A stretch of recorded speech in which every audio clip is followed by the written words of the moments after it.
Όπως είναι κρεβάτι, πριν βάλουμε μπρος το αμάξι, βάζουμε μπρος το αμάξι δηλαδή να μαζέψει αέρα, εντάξει. Πριν βάλουμε την κάρτα μας, πατάμε το 1-2 φορές να πάει σφυρία χιαστή. Σωστά. Ναι, ναι. Βάζουμε την καρτούλα μέσα, με το τσιπάκι κανονικά προς τα πάνω.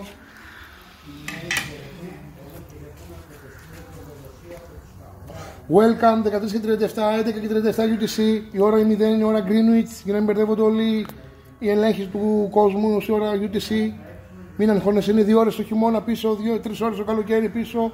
Εδώ που λέει με επιπρόσθετα ναι, του λέμε OK. Ναι, δεν του λέμε όχι που του έλεγες. Του λέμε ναι. Με επιπρόσθετα ναι.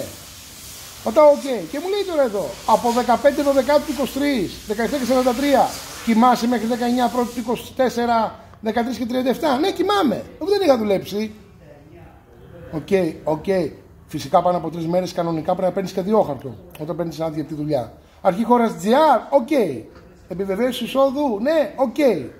Και περιμένεις να βγάλει το σήμα της κάρτας που είναι σαν καρτοτηλέφωνο, σαν αντλία πετρελαίου για να ξεκινήσεις. Αυτό ήταν. Ωραία, και στο βγάλισιμο πάλι με σφυριαχιαστή.